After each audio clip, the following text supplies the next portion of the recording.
पुण्यश्लोक अहिल्याबाई होळकर पुलावरून गोदामाईच्या काठावरून गोदामाईने एकदा 5 महापौर दाखवले आणि रोज गोदामाई कीर्तनाला येत होती आणि आज गोदामाईने सांगितलं ड्युटी इज अ ब्युटी. येत्या रात्री किती 9:30ला पोस्टमन येतो का? भ्रमणध्वनीच्या काळामध्ये पत्र कोणी लिहितं का? पत्राची वाट पाहणारी माणसं आता आहेत का?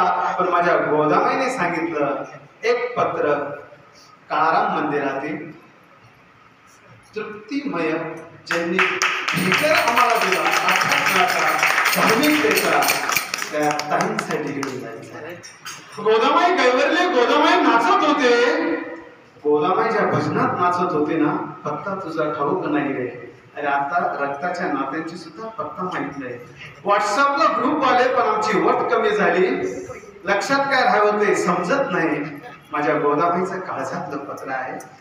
प्रभू रामचंद्राच्या चरणाजवळ पत्र आलं. रामरायाने सांगितलं नाचत नाचत जायचं. बोलता बोलता उद्या ताईंचा शेवटचा दिवस. पण ताई तुम्ही आलात, काळजात घर करून गेलात, जिंकलात, म्हणून गोदाबाईने पत्रवाणी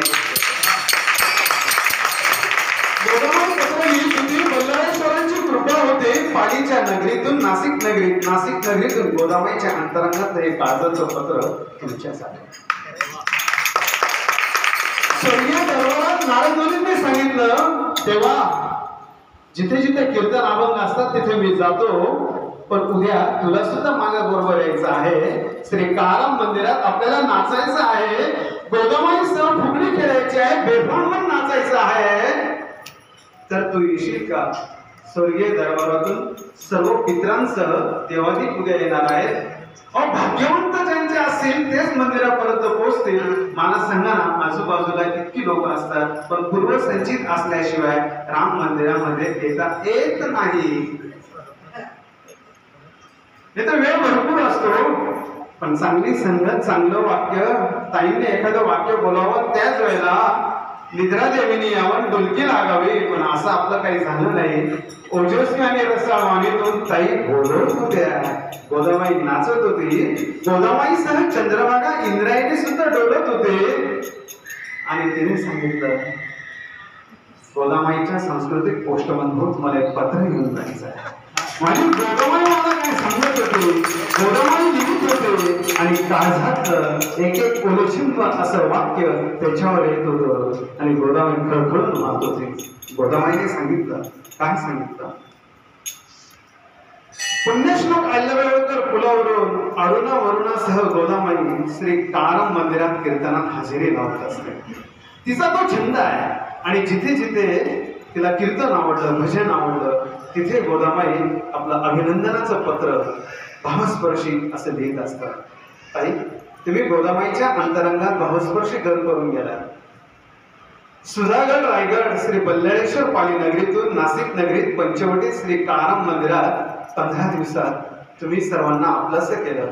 रसाळ वाणीतून गोड आवाजातून श्री सौ तृप्ती तू नाशिककरांना आपलंसं केलं. सर्वांची क्षमा मागतो. गोदाबाई आणि तृप्तीताई यांचा जो लेकीचा संवाद आहे, माझी पात्रता नाही आणि वयाने आणि अभ्यासाने त्या मोठ्या आहेत, पण एक आईचा आणि लेकीचा संवाद कसा असतो तो आता तो काळजातल्या अंतरात ऐका. तृप्ती तू नाशिककरांना तृप्त केलंस. खरं तू नावाप्रमाणे तुझं नाव सार्थ केलंस. त्यात तुझे भाग्यवान आई बाबा त्यांच्या पोटी तू जन्माला आलीस.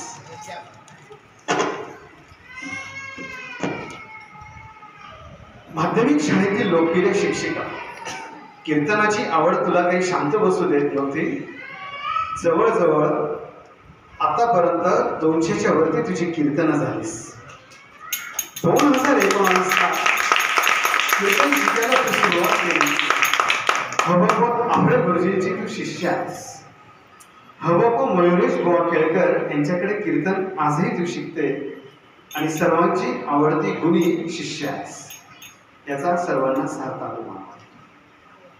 कीर्तन संगीताचं शिक्षण पाली येथील वैकुंठवासी